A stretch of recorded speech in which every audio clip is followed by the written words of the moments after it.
And we're live. Good morning. Morning. Welcome back to another episode of Take a Knee.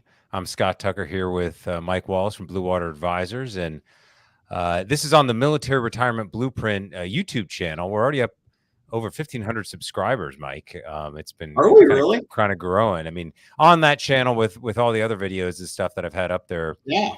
over the years. But, this is a great way for us to, communicate with those that Mike and I work with on a daily basis, senior retiring officers and NCOs that are typically in that 3-year window, plus or minus, Sure. after retirement. A lot of questions come up. The obvious ones are, how do I get a job?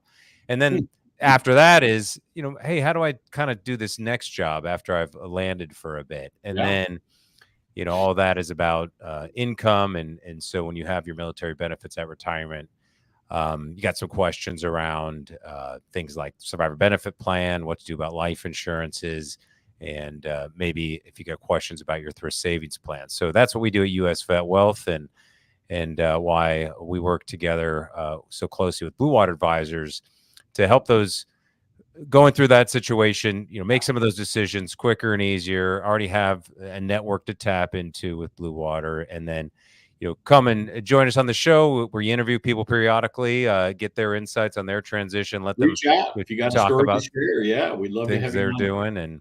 And so we got to meet a number of those types of people last week, Mike, up in DC. So I think I got to hit the road, so we'll keep it a little bit shorter today, but I thought we could just kind of update and chat about what we learned. And again, always from that military retiree perspective, because that's not a typical conference you'd expect, someone getting out of the military and looking for a job, to go and, network. But we saw people there doing that. And so I think we learned a lot of things up there. But Mike, I'm kind of interested just on your perspective, just from whatever angle, what were your big kind of takeaways? And before we jump into it, I just wanted to follow on just one comment you made, right? And for the listeners out there, Scott and I actually swapped an email just yesterday, right? We had a member land very successfully here locally, right? Marine Corps background officer, right? Senior leader.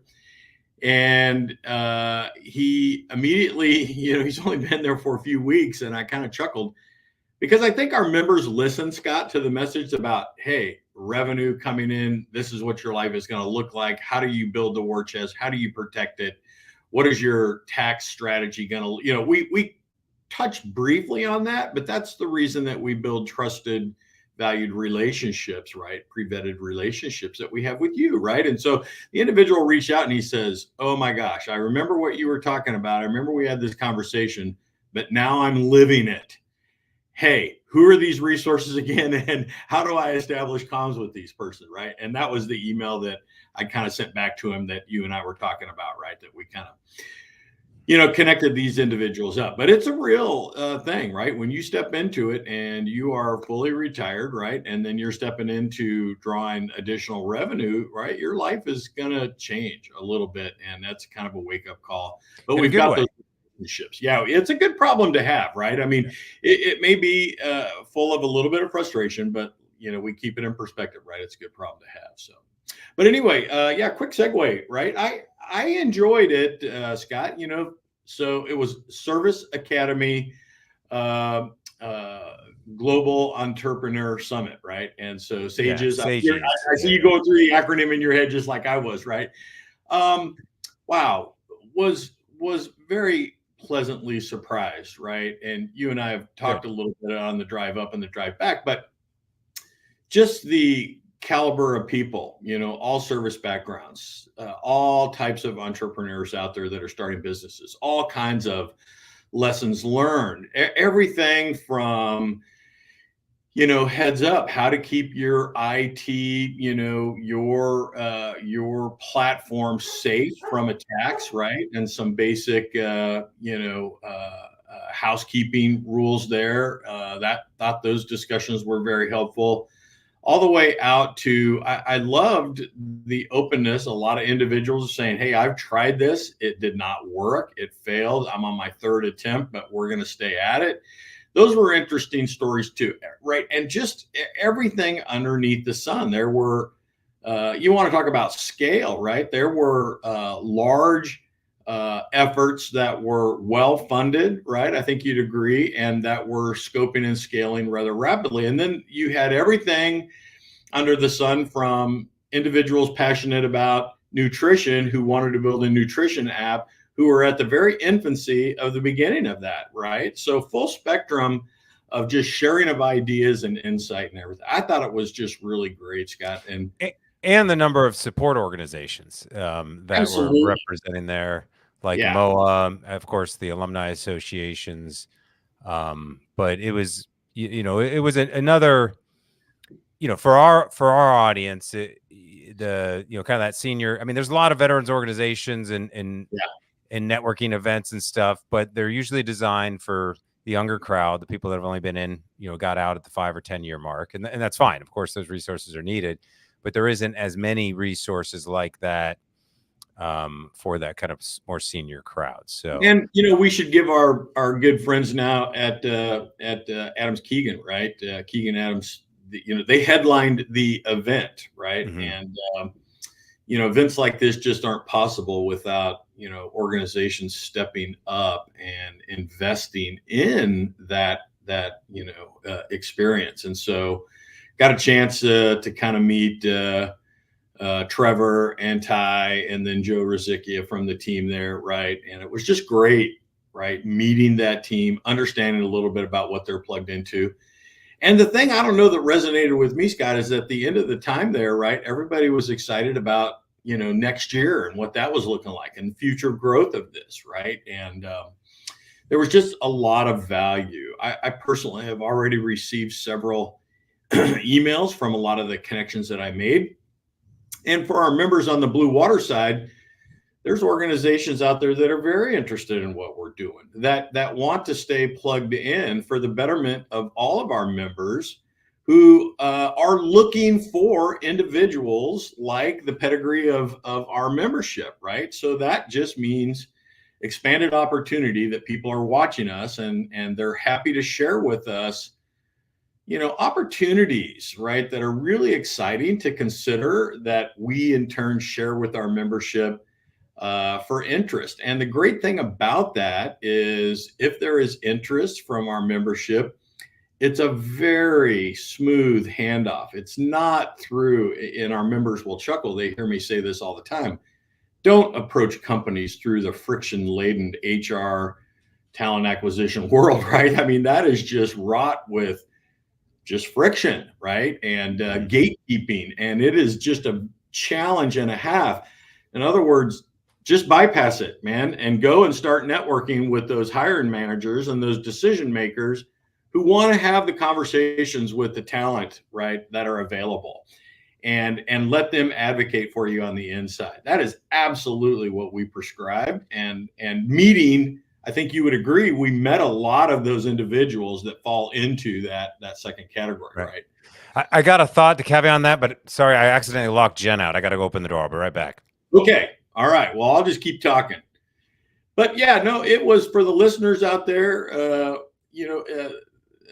the summit was just a great experience, right? And a great opportunity to connect with a lot of leadership that was out there, involved in a lot of startup efforts, if you will, or ventures, entrepreneur ventures, such as Blue Water and the Military Retirement Blueprint or U.S. Vet Wealth, right? It was just great having conversations with like-minded individuals, right? Yeah, it's the the smaller percentage of our community is a creative type that's or riskier type that's willing to do that kind of stuff. But the word startup gets thrown around, small business startup, entrepreneurship, whatever you want to call it. It's not really the point. But I'm curious in that space, because these environments, they are smaller companies and they don't necessarily have HR departments anyways. Did you learn anything new from just that perspective of small businesses, and then maybe potentially their ability or desire to hire retirees? Well, you set through a number of the proposals and the pitches like I did, right? And I just loved the reinforcement of the mindset and the approach. Do you remember the one presentation we set through? And the presenter was just saying, hey, the world's full of good ideas. Having a good idea is only about 10% of it, right? I mean, having a great idea represents about 10 to 15% of the path to success. But your tenaciousness, your ability to move out on an idea quickly and aggressively, either win big or fail big, but whatever it is you're going to do it quickly and then adjust fire and keep going, right? And he said those skill sets, right? That tenacity and that willingness and openness to failure, right? I'm going to try this and it didn't work out and I'm going to learn from it, but I'm going to keep going. He said that's the other 75% of this stuff, right? 85% of what leads to these efforts, right, being successful, right? And so I just thought that was really interesting. The other one was when to hire, right? I mean, so many of these ventures, they start out maybe with a number of partners, maybe a small group, maybe there's 2 or 3 people, and they have a good idea, and we're going to work hard to do this. Okay, great. And they scale too soon, right? They try to bring on talent, and I just appreciated the insight where the individual, the presenter, was saying, listen, you don't hire. He says, we've all heard don't hire until it's painful. He says, and when I say painful, excruciating, you don't know if you're going to be able to survive the next day level of pain, right? Yeah, you're going to be consumed. You're going to be busy. But if you can still make it work and be successful and track in a successful direction, it's not time for you to hire. It's that you're about ready to teeter on failure and you know exactly what it is that's going to fix that problem for you. Then that's time to hire that person, right? But not before then, right? And I just, he was really, you could tell he was passionate about the message, right? You could tell he lived it. And he's like, don't do this, man. Don't hire too soon. And so there were a lot of tidbits like that out there, Scott, I thought, that were really good. Yeah, absolutely. I mean, yeah, that's the problem in small business. It's like we all want and need help, don't always know where to put people. It's like, of course, I could use an extra body if they can. And so sometimes it takes some creativity on that new hires part to say, hey, how can I fit in and be useful? But hopefully, and that's a great segue. If you remember that presenter, he said that's the next thing. So many times you're so excited, you've reached this point, you hire them, and then you don't talk to them. You don't tell them what to do. You just bring them on board and think they're going to make your life better. Mm-hmm. He says, are you kidding me? That is a recipe for disaster. You have to invest in your people. You've got to train them. He says, the fact that you've hired somebody, you're not done, right? You're just beginning. He says, if you really want to live, right, the fullness of that decision, you have to invest in that decision, right? And again, I think a lot of this stuff's got, you and I probably could have sit down and we could have, we collectively, we've got a lot of experiences. We probably could have had and arrived at a lot of these things, but it was refreshing to hear other like-minded individuals in various different stages of their efforts out there that were echoing that, reinforcing those important thoughts, right, on how to scale your effort accordingly, right? And so I just found a tremendous value out of it, not only from the business side of Blue Water, right, as we're trying to grow this and bring value to our members, but then also making those relationships that I know are going to grow into opportunities for our members, right? Those relationships that will benefit our members, right? It's all about the network and our members, and you've heard me say this, right? It's not just about networking. Listen, it's all about networking. And you can't wait for the network to come to you. You got to get out and build it, right? Yeah, you got to, the ability with an event like that, and there's lots of different versions of these, but to find the ones where you can put yourself in a room with someone who's already had massive success, and whether they're speaking on stage or you get a chance to chat with them in person. I mean, we sat through a round table where two female veterans had sold their businesses for hundreds of millions of dollars. It's Right? true. It was exciting. So, right? Yeah. there was everything in between, but it's a little inspiration. We sat next to a guy who got into franchising, and this is kind of a fun story because he had already gone through the corporate world a little bit, saved some money, and had someone pitch him the idea of a franchise. And so he started to really look into it, and he thought, hey, I'm going to look at the analytics of this. And what came out best was European wax. Like, that was the best math. And so sure enough, he's now got a number of these salons, across a couple states, and they're doing very well, and it's allowed him to expand into other franchises, and even doing franchise consultant. So his name's Andy Snellgrove, actually. And so anytime somebody's interested in getting into franchising, he's a great point of contact. And I think you maybe froze up there a little bit, Scott. And the point I think that you were going to make, right, is he's just a great point of contact to kind of stay in touch with. There were some exciting opportunities for the listeners this morning, right, out there. Had a chance to meet the founder and CEO of MilSpec Talent. And that's a great company, right? Freddie Kim, great individual. He's been very successful, and on building an organization that brings value to businesses, if you will, through providing just that right talent, and then basically brings value to his membership by helping them find their next success. It's leveraged more on the placement side, if you will, which is okay. That's his business model. But, he kind of opened my eyes, right? There's lots of opportunity that is out there for members in transition that are seeking their next success that I think maybe historically you would not have considered, right?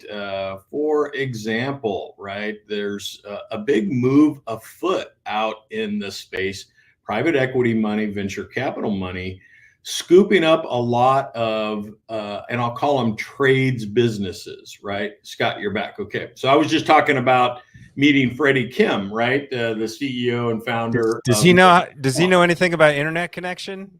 Yeah, apparently he probably has some people that could probably help out, right? Somebody in that room. Like, I've seriously, this has been going on for a couple of weeks now, and I've heard other people having internet issues. It's like kind of out there, but I'm going to have to make the dreaded call and get a guy to come out. Oh, you got to get a guy. Yeah. Well, I'll just finish the thought for the members out there is I was just saying the move afoot in the private equity venture capital space, and Freddie kind of echoed this. There's a lot of movement in the trades, if you will, companies coming in and scooping up, auto repair businesses, small chains that haven't gone large, that haven't quite been managed well, right? There's a growth in that, and they're coming in looking for leadership to get their hands around this thing and firm up the base and take it to the next step.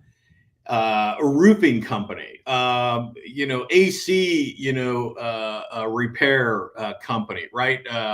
Home generator installation, whatever it happens to be, right? There's a big movement in venture capital private equity. New car prices are through the roof. So we're going to invest in automotive technician firms that are going to grow and scale this, right? And they see this as an opportunity. And so our members, especially the pedigree of individuals that are coming through the doors at Blue Waters, are like, Mike, I'm not crazy about the trades. I didn't see myself really looking to go there. And I said, well, you wanted a leadership challenge, right? Yeah, you wanted to kind of drive your own outcome, right? And you were looking for strong revenue. Scott, some of the revenue on some of these opportunities is through the roof, right? Hundreds and hundreds of thousands of dollars. Travel. This isn't just you're going to go and grab a 10 millimeter wrench and start turning it. Are you kidding me, man? This is a solid, big, legit effort, but it's in an industry maybe that we typically haven't thought that would be an option for us, or we just didn't even know it was there. And I just appreciated having those conversations and kind of getting exposed to some of those opportunities that are out there, right? It was exciting. Yeah, it's definitely, and that's what I was hoping to have. Like I told you from the beginning, I was like, "Hey, Mike, do you want to come to this thing?" Yeah. I said, I'll throw myself under the bus. I was a little moot on it. I know. I was like, yeah. I don't Well, know. I just knew it's like the fact that we're veterans in the business space. I had no expectations going in. I just know it starts conversations, it sparks ideas, reminds you of things like, oh yeah, I knew about that, and of course, starts new relationships as well. And I just think, even when it comes to private equity, a lot of retirees, they've already got their job, they settled in financially, kind of got a plan, but now have a little extra time and maybe don't have a hobby per se that keeps them busy, or want to get into the finance business world. And maybe that means taking an extra 50K and partnering up with one of these private equity guys or real estate venture guys. This is where you find them. They already got things in place versus starting from scratch. So you don't always have to be a body. You can participate without being a day-to-day operator. And so great ways it was just really good. Yeah, it was a good opportunity. We got a chance to see, our mutual friend, Shelby Mounts, right? Shelby is the executive director at Next Stop Vets, right? He's doing fantastic work up there. And he was there in the house as well. And it also kind of led me down to connecting with your buddy, right? Amand. So that's an interesting connection as well too. Freddie Kim's wonderful guy as well. I hope to, connect with him on a call here in the next few days. So, I mean, these are just exciting opportunities. And again, I just really want to just, Trevor and Ty and Joe Rizicchia, right, from Adams Keegan. Am I saying that right? I always say, I don't know if it's Keegan Adams or Adams Keegan. I think it's Adams Keegan.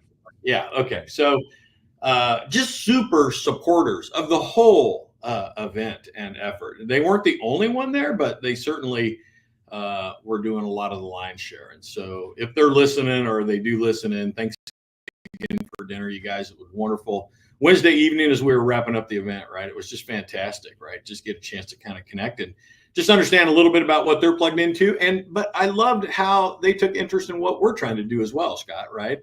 Yeah. They're in the HR space, helping small businesses manage that, and they got a great newsletter. Totally recommend you just go tap in to get their kind of higher level resources in some regards, not necessarily speaking directly to a military retiree, but relevant for that whole space we were in, because that's who they're speaking to. So you might as well get their newsletter and kind of get a gauge on what they're sending people like us. So yeah, it was great. Well, cool. Well, all right, Mike. Hey, man, I gotta pack up and hit the road. Gonna go see Mom. Also going to the Ohio State Nebraska game. Oh, nice. On this week, and they're celebrating the 40th anniversary of the big 1984 Big Ten championship. And well, I know your dad was a big part of that, right? Your dad was won the Rose Bowl. He was defensive coordinator. That was just growing up. That was the hugest deal in Ohio. We won the Rose Bowl. It's like now I'm kind of like, I get it. They just do it again every year, but they make a big deal of it down in Ohio. So it'll be fun. Well, take some pictures, right? Shoot them our way. We'd love to see it. Yeah, absolutely.